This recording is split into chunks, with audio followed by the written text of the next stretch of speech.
Baik, saya akan memulai acara pada pagi hari ini.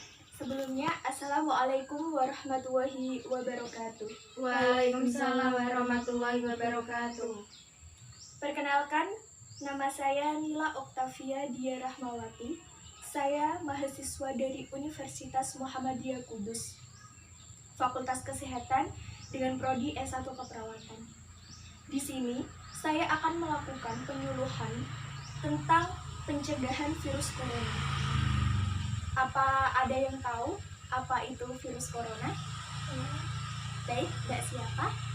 Maya Sabrina. Ya. Virus corona itu berasal dari Wuhan. Itu yang saya tahu. Oh iya, makasih. Saya akan Apakah ada? menambahkan, Ya. Nama saya Raisa. Ya. Menurut saya virus corona itu virus yang berasal dari SARS-CoV-2. Baik. Definisi atau pengetahuan yang diketahui oleh Mbak Maya Sabrina sama Mbak Raisa dapat saya simpulkan. Memang benar bahwa virus corona itu berasal dari Wuhan, Cina, dan nama virusnya itu bukan corona tapi SARS-CoV-2, dan corona itu adalah nama penyakitnya. Nanti kita akan bahas kembali atau bahas lebih detail di tahap selanjutnya. Baik. Sebelumnya, jelaskan tentang tujuan penyuluhan ini dilakukan. Tujuan penyuluhan ini dilakukan untuk memberikan wawasan kepada orang-orang yang belum mengetahui atau belum mengerti tentang apa itu virus corona. Karena seperti kalian ketahui, virus corona semakin hari semakin meningkat penyebarannya. Bukan hanya di Indonesia saja maupun di Wuhan, tetapi di seluruh dunia. Bahkan di Indonesia pula sudah banyak sekali ribuan orang yang meninggal hanya karena virus corona. Kenapa? Karena kita tidak tahu bagaimana cara pencegahannya, bagaimana virus corona itu ada, atau bagaimana gejala yang timbul jika kita terinfeksi. Maka dari itu, saya di sini akan melakukan penyuluhan kepada kalian semua, dan semoga kalian semua dapat menyimaknya dengan baik dan dapat memahami. Ataupun nanti kalau apabila ada yang ingin bertanya, silakan bertanya. Nanti saya akan menjawabnya.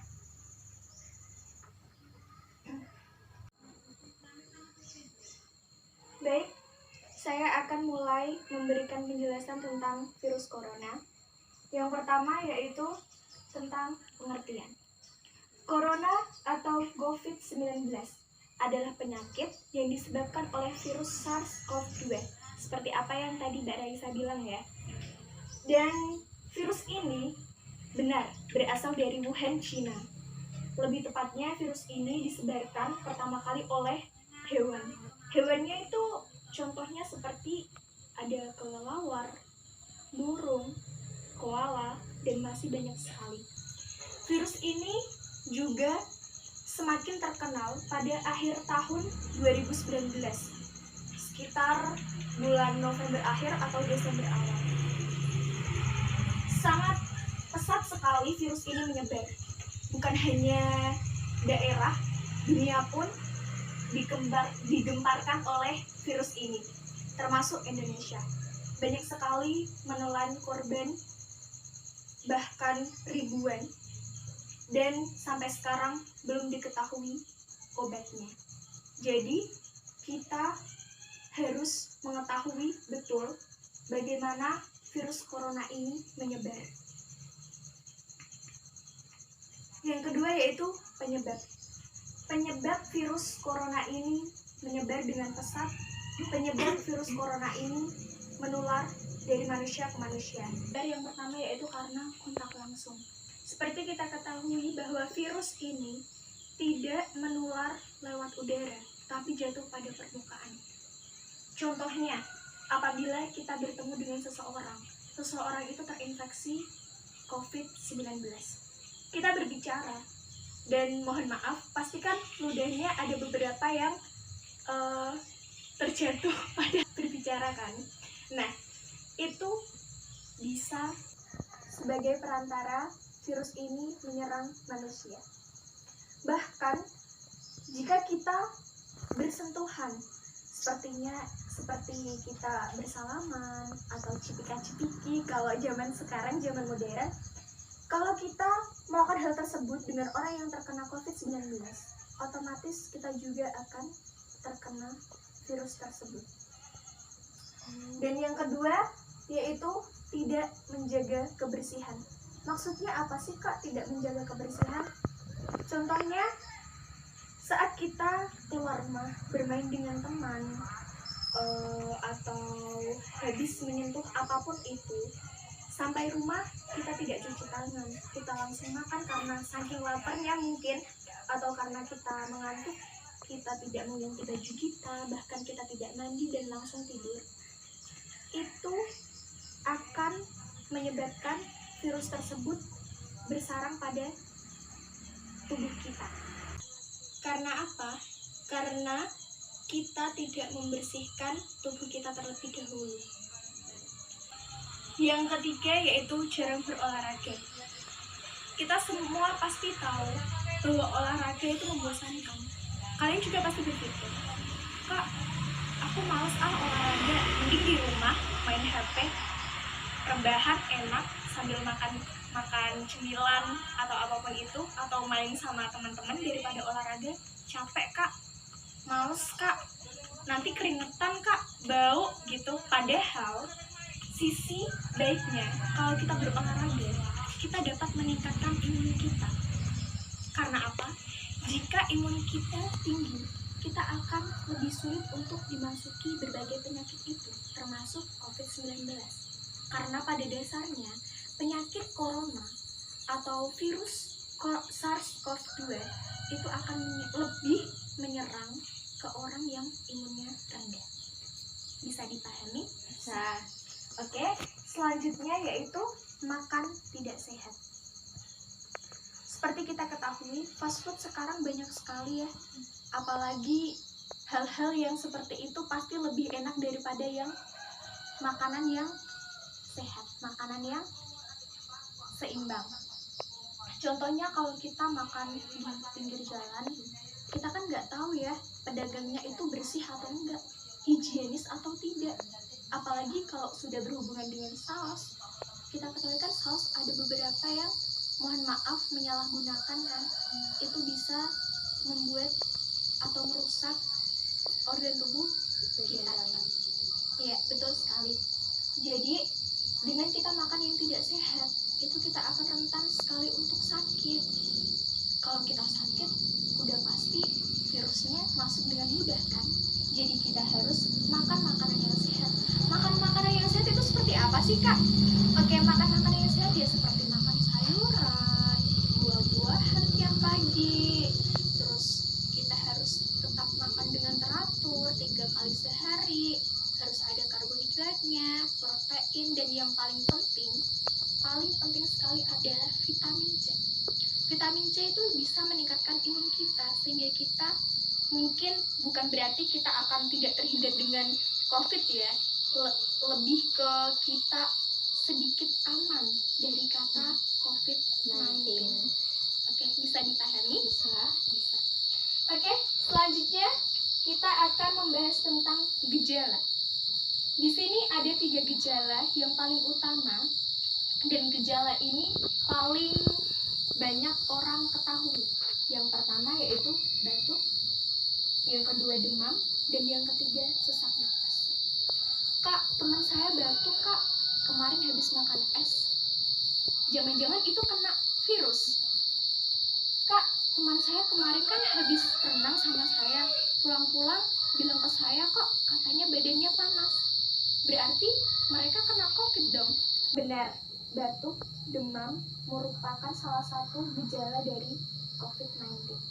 Tapi ketiga gejala ini ada batuk, demam, sesak nafas, belum tentu kita terinfeksi corona apabila ketiga gejala ini semakin hari tidak semakin parah.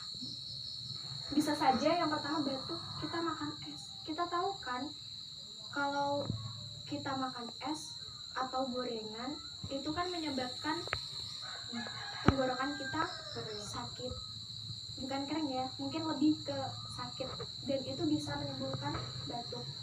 Terus yang kedua demam. nggak semua demam itu COVID-19. Bisa saja karena dia habis panas-panasan. Kalau anak kecil biasanya kalau bahasa Jawanya kontak, ya tahu kan? Tahu. Iya. Gitu, atau bisa jadi demam ini karena terkena DBD. Karena DBD dan coronavirus itu beda tipis.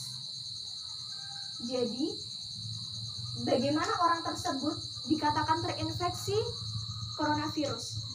Itu apabila batuk, demam, sesak nafas. Semakin hari semakin parah. Selain itu, dari ketiga utama gejala ini, ada gejala lain yang mungkin agak kurang familiar ya. Yang pertama yaitu tubuh merasa lemas. Kenapa sih Kak tubuh kok merasa lemas? Karena apa? Imun kita rendah. Iya kan? Kalau saja imun kita tinggi, kita pasti sehat. Iya kan? Gitu. Bisa dipahami? Bisa. Oke, selanjutnya kita akan masuk ke pencegahan. Inti dari semua materi ini yang kita bahas adalah pencegahan. Bagaimana sih Kak caranya kita mencegah agar kita tidak terkena COVID-19? Obatnya gimana sih Kak? Yang pertama, supaya kita tercegah oleh COVID-19 itu dengan program POHIS atau pola hidup sehat. Yang pertama yaitu cuci tangan. Cuci tangan tidak boleh asal cuci tangan, itu tidak efektif ya. Lebih efektif lagi cuci tangan menggunakan sabun dan dengan air yang mengalir. Kak, kalau pakai hand sanitizer gimana? Hand sanitizer bisa, tapi tetap yang lebih efektif dan utama adalah mencuci tangan dengan sabun dan air mengalir. Hand sanitizer digunakan apabila di keadaan yang genting atau kita jauh dari air. Terus dalam cuci tangan ada langkah-langkahnya. Apakah ada yang tahu langkah-langkah mencuci tangan? Saya. Baik, dengan Mbak Maya Sabrina kan bisa dipraktekkan. Jadi yang pertama itu kayak gini. Ya. Terus tangan kiri dulu. Ya. Gantian tangan kanan. Terus Baik. gini. Ya. Setelah itu gantian gini, gantian tangan kanan diputar-putar kayak gini, ya, terus gantian lagi, bersih. Ya, tepuk tangan. Baik, tadi yang dilakukan oleh Mbak Maya Sabrina merupakan langkah standar cuci tangan menurut WHO ya. Sebenarnya ada lagi langkah yang bersih biasanya buat mau membedah ataupun sebagainya, tapi terlalu panjang. Jadi kita coba untuk mengulanginya sekali lagi secara bersama-sama ya. Oke, yang pertama, lengan baju diangkat dulu sekitar sampai siku.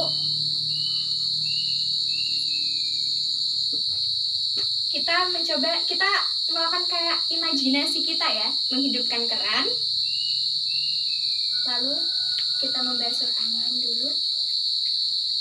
Mengambil sabun, taruh sini, terus kita gosok-gosok dulu. Terus dimulai dari sela-sela jari, yang tangan yang satunya juga dilanjut, terus pada gini ujung kuku dan selesai. Tapi kalau kita mau menutup keran tidak boleh dengan tangan ini lagi ya yang sudah bersih. Karena apa? Kan tangan kita sudah bersih. Masa iya mau nyentuh keran lagi? Makanya kita biasanya menutup keran itu dengan siku seperti ini, diputar seperti ini. Selesai ikan lengan baju kita.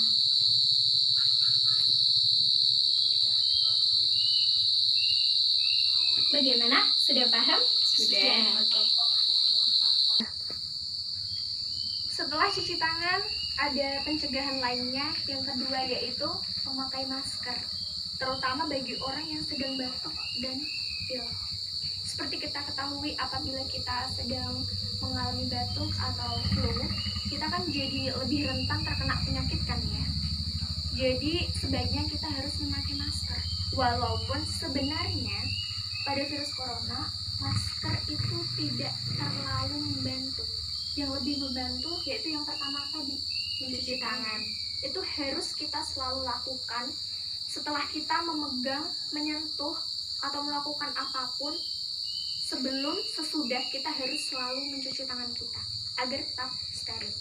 Kembali lagi di nomor 2 ya. Tujuannya memakai masker jika batuk atau pilek, yaitu supaya kita tidak rentan terkena penyakit. Selanjutnya yang ketiga yaitu makan makanan sehat dengan gizi seimbang. Jika kita memakan makanan yang sehat, gizi seimbang, makanan teratur, tidak makanan fast food ya, itu bisa membuat tubuh kita jauh lebih baik daripada orang yang memakan makanan yang fast food. Terutama untuk mencegah virus corona, kita harus memperbanyak vitamin C, seperti setiap pagi minum jus jeruk atau makan buah-buahan jeruk atau vitamin C lainnya. Itu bisa meningkatkan imun tubuh kita. Dan yang terakhir, menghindari komunitas yang terinfeksi. Maksudnya apa sih Kak komunitas yang terinfeksi? Seperti kita ketahui, sebagai contoh ya, kita tahu kan Jakarta adalah daerah yang paling rawan terkena virus corona atau penyebarannya sangat signifikan di daerah tersebut. Zona merah nomor 1 dari daerah-daerah sekitarnya, karena kita tahu Jakarta penduduknya sangat banyak kan, banyak orang yang berlalu lalang di situ. Menghindari komunitas yang terinfeksi, kita menghindari daerah Jakarta hanya untuk supaya kita tidak terkena virus corona. Atau bisa jadi contoh lainnya, apabila kita mempunyai teman yang baru saja pulang kerja dari daerah yang cukup jauh atau luar daerah kita, itu sebaiknya kita jauhi terlebih dahulu. Karena apa? Mungkin bukan seudon ya jatuhnya, cuman kita hanya menjaga karena kita tidak tahu apakah dia terkena atau tidak, terinfeksi atau tidak. Baik, itulah materi yang bisa saya sampaikan. Apakah dari kalian ada yang kurang dimengerti atau kurang dipahami, bahkan ada yang ingin ditanyakan? Saya akan buka pertanyaan. Siapa yang ingin bertanya? Saya. Baik, Mbak Maya Sabrina mau bertanya apa Mbak? Tadi kan ciri-cirinya ada itu sih, sesak nafas. Dan biasanya kan ada yang terkena sesak nafas. Itu sesak nafas, cara membedakannya itu gimana? Sesak nafas yang dari lahir sama yang terkena itu kayak gimana? Baik, langsung saya jawab ya. Sebenarnya agak susah sih. Soalnya pasti kalau berhubungan dengan gejala tersebut, itu pasti yang mendeteksi itu dokter atau orang-orang yang sudah tahu tentang hal tersebut. Contohnya orang yang benar-benar tahu tentang sesak nafas.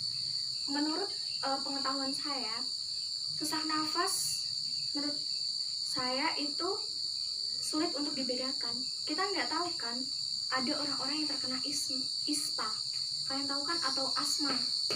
Asma itu kan sesak nafas udah dari lahir. Padahal salah satu dari gejala virus corona itu kan sesak nafas, baik sesak nafas ringan maupun berat. Kita tidak bisa membedakan kalau dengan kasat mata, tapi dengan uji lab atau pemeriksaan dokter lebih lanjut. Tapi kita bisa membedakannya itu dengan apakah sesak nafas itu makin hari makin parah. Apakah sampai dia merasa benar-benar tidak bisa bernafas semakin hari. Kalau iya, kemungkinan dia terinfeksi. Tapi kalau tidak, ya bisa jadi belum termasuk. Gimana Mbak Maya? Sudah jelas? Sudah. Oke. Ada pertanyaan lagi? Ya, gimana? Bertanya. Iya, silakan. Apabila anggota keluarga kita merantau dari Jakarta atau daerah yang terkena COVID-19, pulang ke rumah kita, itu bagaimana sebaiknya yang kita lakukan? Baik, pertanyaan yang sangat bagus sekali dari Mbak Raisa.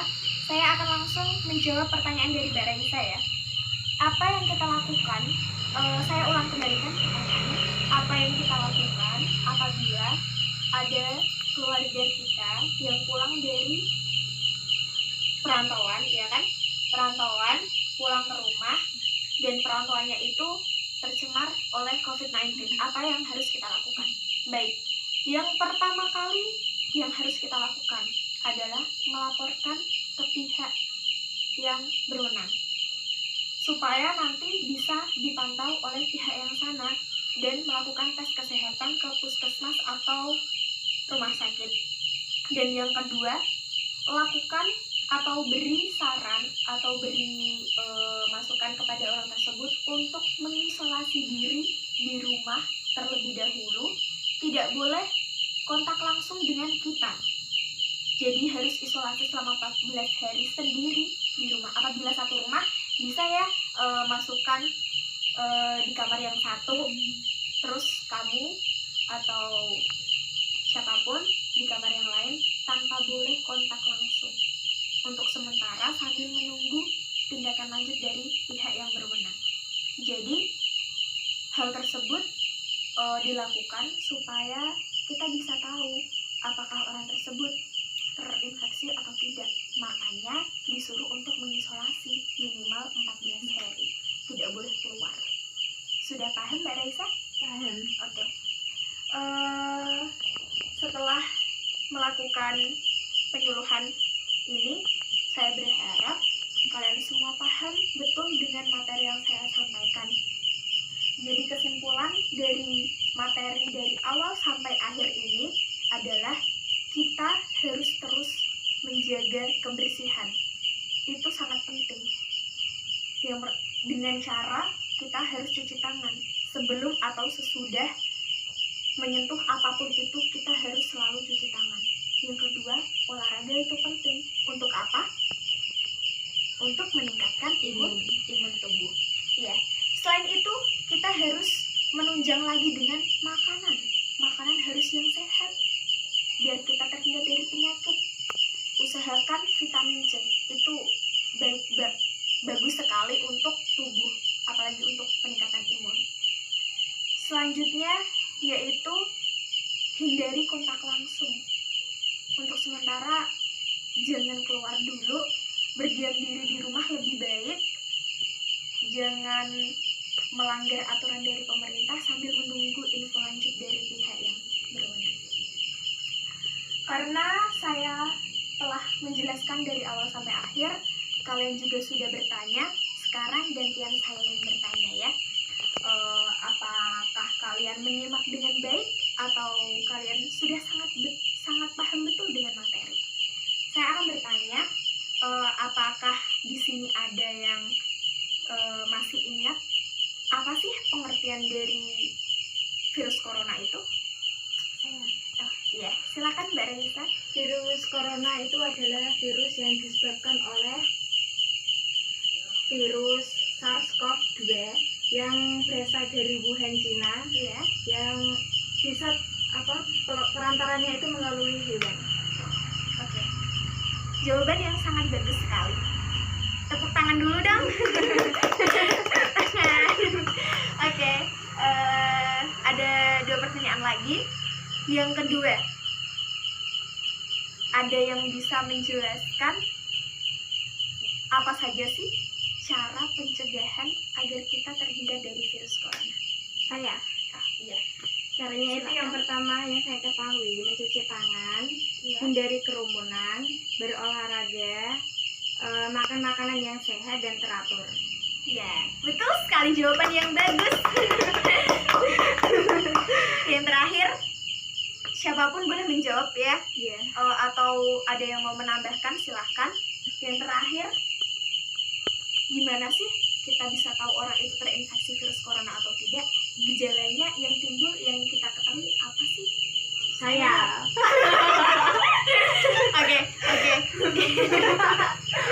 Oke, bisa dijawab Mbak Mbak Raisa.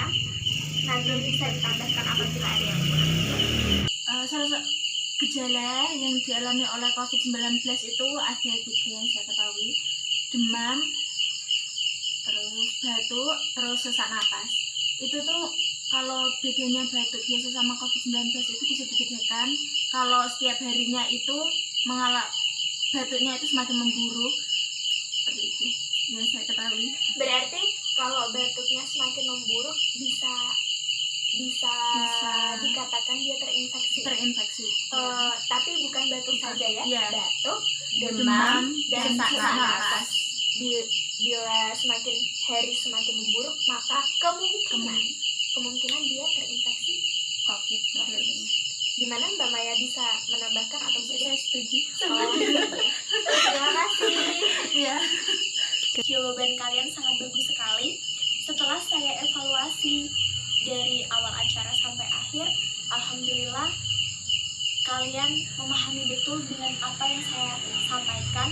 Kalian juga dapat menjawab pertanyaan saya dengan baik. Kalian juga bertanya dengan sangat aktif dan saya sangat berterima kasih sama kalian karena kalian sudah mendengarkan penyampaian materi saya. Cukup sekian dari saya.